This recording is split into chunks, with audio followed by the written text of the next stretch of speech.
You know what I'm saying? You know what I mean? I do shit. Why do I keep being single? Until I realize that I pressure the men I'm with. No matter what man I'm with, it's never good enough. No matter what man I'm with, I always want more. I found that out about me. I always want more. And that's a confusing thing, because my dude was like, what you mean more? More what? More than what you doing. You know what I'm saying? The opposite of less. Abundance. Bounty. You know what more is. Quit playing with me. And I need some of it. But you know what? I needed it because of, really it stemmed from my childhood. I've been going to therapy lately. A lot of us need to. Black folks, come on. I know this whole table been therapized. I know you have. You look like you just got out. But I bet he know himself better. You hear what I'm saying? And as people, we need to get to know ourselves better. We're the only constant in every situation in our lives. You know what I'm saying? So it's time out for blaming other people and start seeing how you play a part in it, you know? And some stuff you didn't have control over. The reason I want more is because I grew up humble. I don't like to say poor, but you know, shit was below the poverty line. You know what I mean? Things wasn't right in the household. So I grew up humble, and when I was young, finances got in the way of my fun.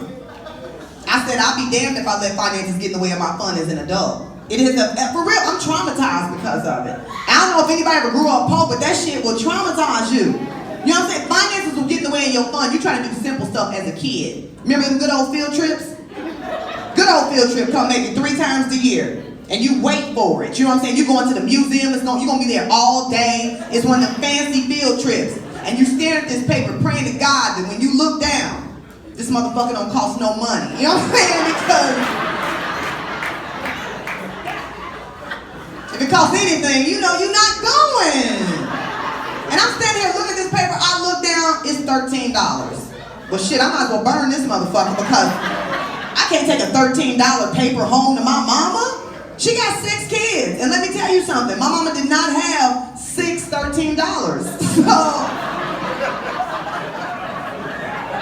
So what none of us going. And you know what? Black mama put that pressure on you. You know, what is 6 13s? 78? Black mama say, I ain't got $100. You're like, it's not $100. It is $100. You're going to want to eat shit. $100. So she said she ain't had that. That's a traumatizing thing when you're a kid. You're left out. Finances have now gotten in the way of your fun. I said I'm not going to let that happen as an adult. You know what I'm saying? And it's not that I'm bad and bougie or none of that old goofy shit, but I've already been poor. You know what I mean? It's time for some upgrades in life. I'm not going to go out of here the same way I came in. Fuck you for thinking I'm bougie. I did that. Now maybe some of you rich motherfuckers want to be poor, but I lived that life already and I deserve more. And so that's how I act. You know what I'm saying? Okay, let me calm down. But because of that trauma in my life, now when I'm around a man and he starts reminding me of poverty, I run with fear. You know what I'm saying? I run. You know what I mean? And you know what poverty sounds like. And you do. I call it struggle talk. You know when it's coming. It gets you tired when you hear it. You ever... You know, you try to do some simple shit. You know what I mean? Like, you know, when we go to the movies and he like, well, you know, I don't get paid till Friday. I really ain't getting no overtime. Boss been on my head. Baby mama want this. I got bills over here. I got this. And shut that struggle talk up. That is key struggle talk. I be ready to go to bed after all that. Well, shit, let's just go home. I'm tired. Damn, shit. You done struggled me down. I cannot take a lot of struggle talk, and it's not that we all don't have struggles. We all do. You just don't tell me about it. You better go tell your homeboy, we not even there yet. Shit. You done told me everything we can't do. You ain't told me shit about what we can do. You better find something free for us to do. We could have took a walk in the park with all this goddamn conversation. You done gave me, cut that damn struggle talk up, you know? Now that's one of my issues. The other issue I believe that I want more even now is because of reality shows. And I think truly reality shows are reprogramming women in a way that we don't even realize.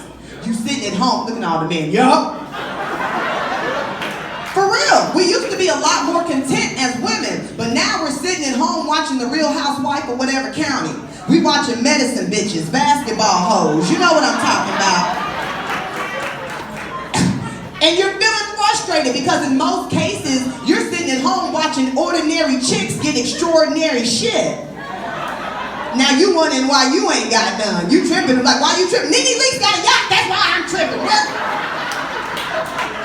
Where my shit at? I was on the pole too. God, where's my fame? I was a bullshit woman and she is shit. Again, I digress. The point is this. That a lot of times we be, coming at our men, wanting more. And look, my dude gave me a reality check and told me, look, baby, you knew my financial situation when you met me. I take you out a couple times a week. I do what I can for you. But baby, I don't have any more. And I told him, I feel you, but fuck you. Yes, fuck you very much, sir. For real, you have to do that sometimes, ladies. You have to treat yourself the way you want to be treated. You don't have to wait on a man to do for you what you very well know you can do for yourself. I challenge women to stop complaining and date yourself.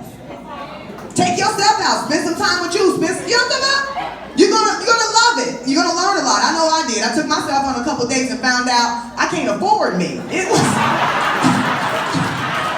shit. I was miserable. Shit. I got the bill. I said, well, goddamn, now I see why we arguing. This is some bullshit. I was not this much fun tonight. I know. I wasn't even talking. I wasn't even in a good mood. God damn. Shit, I hope I give myself some. This is terrible. I took myself out a couple more times. I started struggle talking myself. I was like, now you know you ain't got to get your hair done this week. You know you got bills and this and that. And